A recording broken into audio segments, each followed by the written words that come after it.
Somebody that, you know, would use the services. Right. I don't understand how there is such a large discrepancy between what different farriers know and why, if they're all studying the same structures, we have such a wide variety of knowledge base or understanding of how it all comes together. And I think for me, like, as somebody who's gonna need services of a farrier, like, it's hard to find somebody that is truly educated in terms of what is happening in the foot.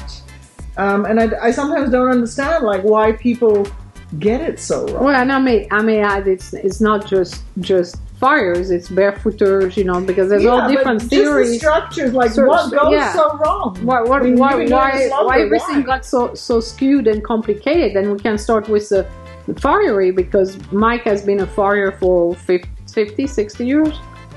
50 years, you know.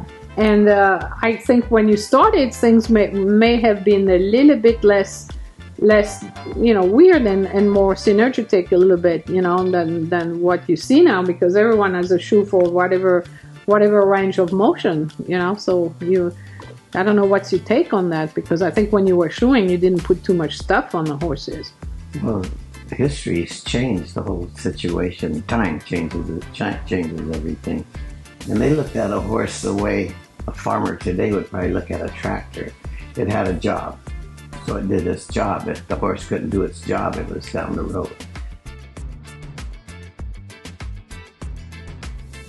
Now our horses are more like sports cars, you know, so everything has changed.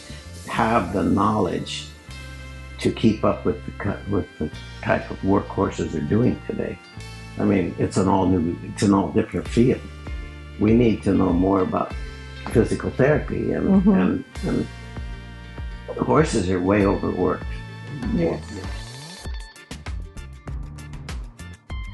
You know, and when I was just starting to shoe horses would get a break during the winter.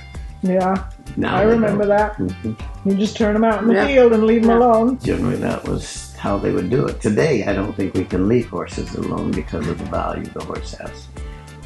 It's a high-maintenance animal to keep it going sound and steady, and it requires a whole team of people to maintain that horse to keep it going. And I sometimes feel like when I talk to a farrier, they understand the structures, they understand what they're doing or what they want the foot to look like.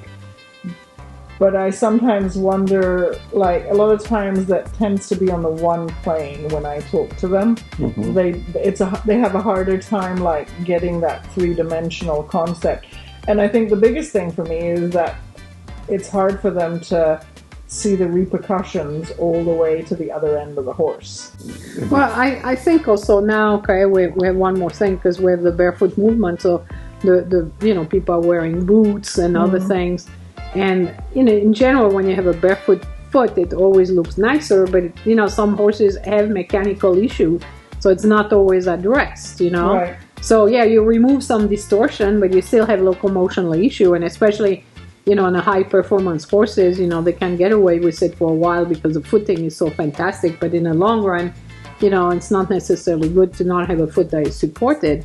So, you know, I think... So how much manipulation do you think today is the result of more that concept of keeping the performance horse going? So if the horse didn't need to perform, would there be a lot less manipulation of the feet? I think that probably would be. You say there would be less? Less, yeah. Sure, yeah, gravity always wins. In other words, time is an element. Right. So the more you're going to use the horse, the more stress you're going to have on the foot. And those are issues that we don't really discuss. There's a lot of people today talking about, distortion. How many people actually know what they're talking about? Right. That's what drives me crazy.